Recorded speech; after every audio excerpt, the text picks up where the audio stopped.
63.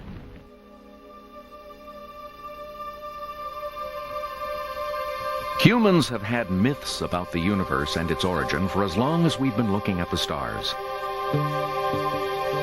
At the turn of the century, most educated people knew we were in a Milky Way galaxy. So the image of the universe was this large, disc-shaped thing of stars. And people thought we were probably somewhere near the center of it.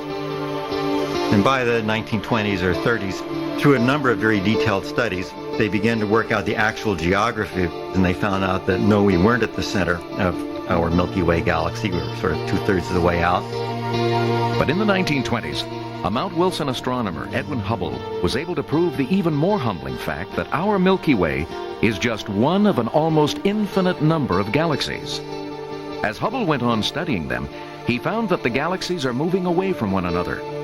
This led to the startling conclusion that the universe is expanding. What this told us is that the universe was not perpetual, it was not everlasting in the current state that we see it. You can track it back down 15 billion years ago. Everything we see was all concentrated in one single point and then exploded out from there in the Big Bang. Creating the space with it as it went is just so strange a thing to try to imagine. And what was before that? That's a question that nobody has the answer to.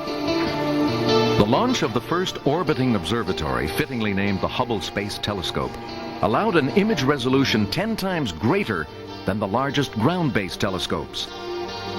Astronomers are now able to study galaxies so far away that it takes billions of years for light from them to reach us.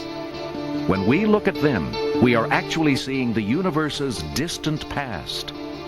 We hope to learn more about how the Big Bang actually occurred. We won't know what happened before it, but we'll be able to find out the early development of galaxies and stars back at the very earliest part of the universe, and we hope it will give us a better idea of what was going on in the early periods of creation.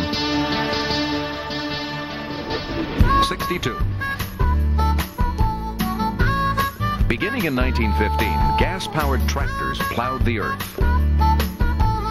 Beginning in the 1940s, gas-powered combines harvested.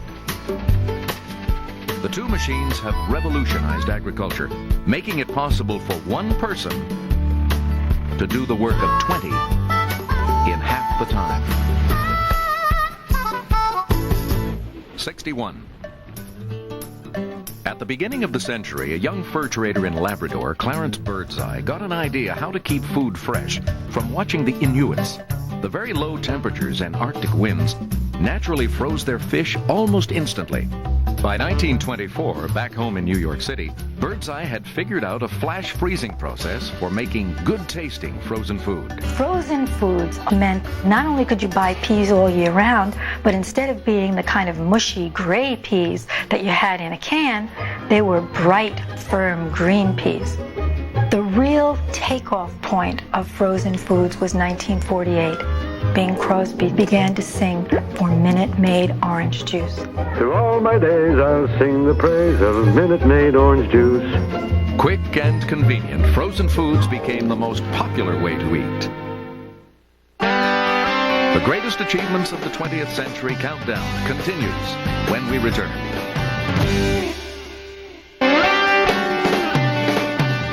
Number 60. The idea was simple. Create a whole herd of perfect livestock, identically perfect, by cloning. Problem was, most scientists did not believe you could take the genetic information from an adult mammal and create another just like it. At the tail end of the 20th century, Scottish embryologist Ian Wilmot proved them all wrong. In 1997, he announced his team had successfully cloned Dolly, using the nucleus of a cell from the mammary gland of an adult fin dorsate sheep. The fact of Dolly seems to make science fiction possible. The idea you could take a single cell and recreate from that a whole same identical person. I mean, the ideal, of course, we'd like at least 30 or 40 Mozarts and maybe 10 or 20 Shakespeares and maybe 30 or 40 Louis Pasteurs. It's both enormously thrilling and terrifying at the same time. 59.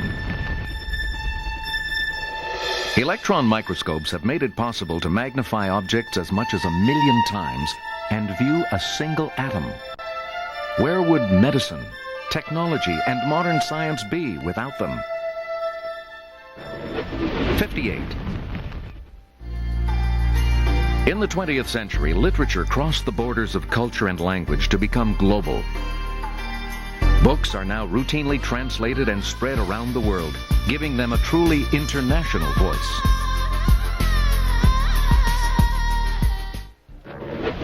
57.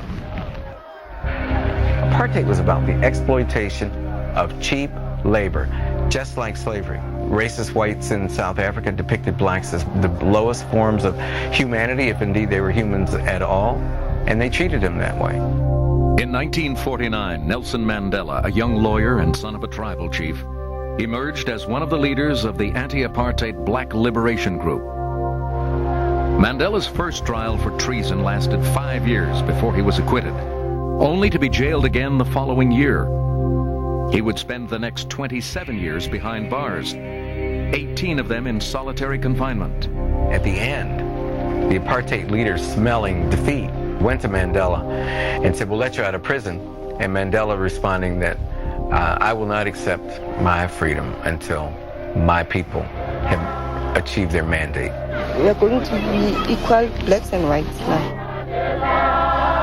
When blacks in South Africa were finally given the right to vote in 1994, Nelson Mandela was elected president. And when I watched him walk out of that prison with his straight back and his unbowed head, I had tears in my eyes. And we'd kept a poster from the 60s, Free Mandela. And I said, that poster's wrong. I said, not only is Mandela free, Mandela's always been free. Nelson Rolihlahla Mandela, do hereby swear to be faithful to the Republic of South Africa. No one, to me, was more important to the definition of what it means to be a human being in this millennium than Nelson Mandela. He symbolizes the highest form of human endeavor and principle that has been created in humanness. 56.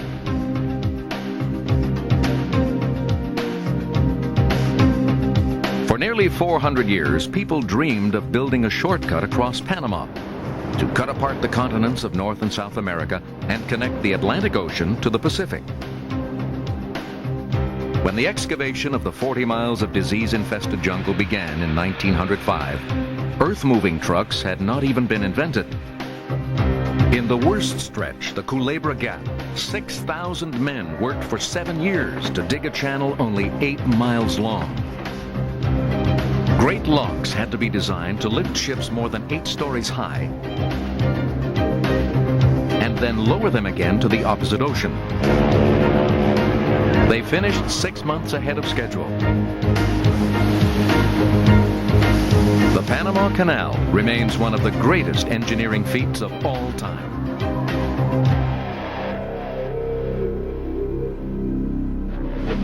'55.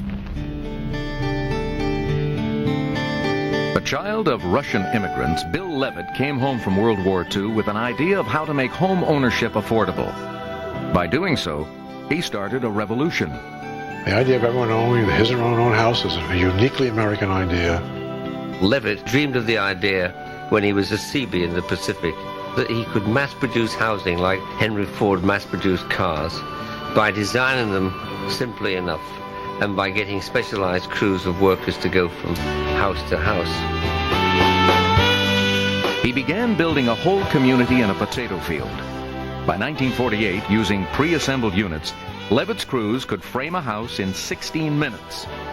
In all, they built more than 17,000 identical 750-square-foot two-bedroom homes. The prices were so reasonable, people camped out overnight, waiting for a chance to buy one. No down payment was needed for veterans. For the first time, working-class people could buy a home in the suburbs on their own plot of land, complete with central heating and a modern kitchen, within commuting distance of New York City. What Levittown did was to give each family a right to their own house, the chance to participate in the great American dream. Levittown became a model for a new method of building and a new way of life. 54. 100 years ago, scientists knew almost nothing about the chemical workings inside a person's head. No one even used drugs to treat mental illness until 1952.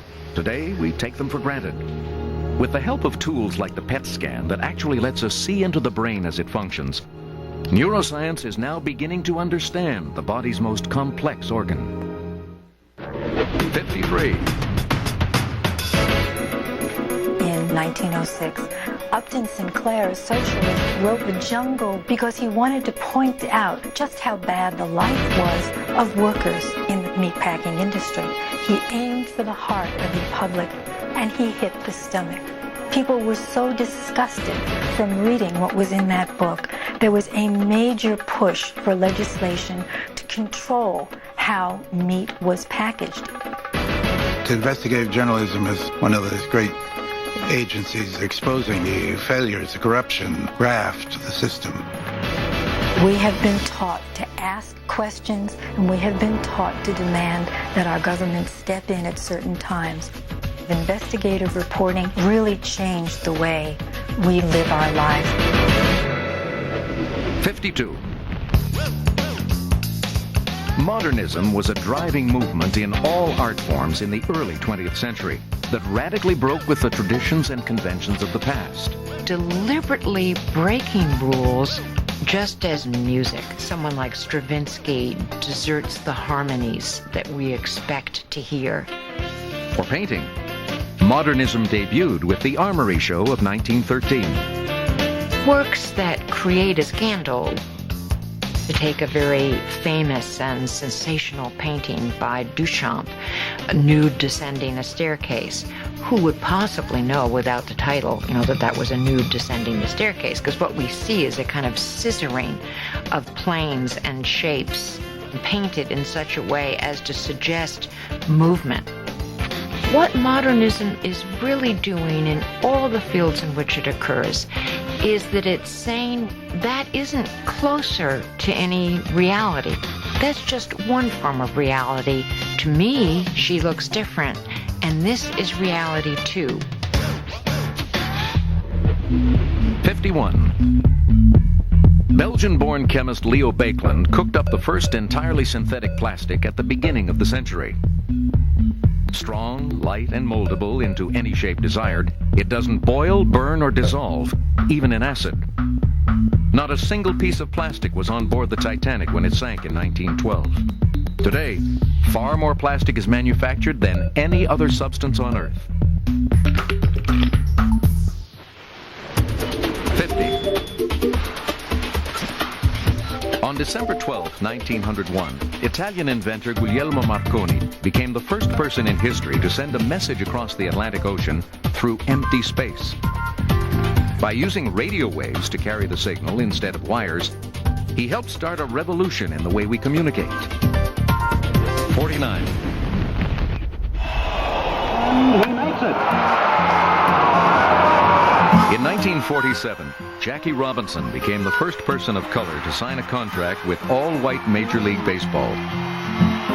His exceptional playing and dignified handling of racial slurs opened the door for all minorities in professional sports.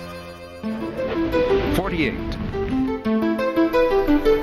In 1983, the Louis Pasteur Institute in Paris and the National Cancer Institute both reported that they had isolated a retrovirus, HIV, which causes AIDS.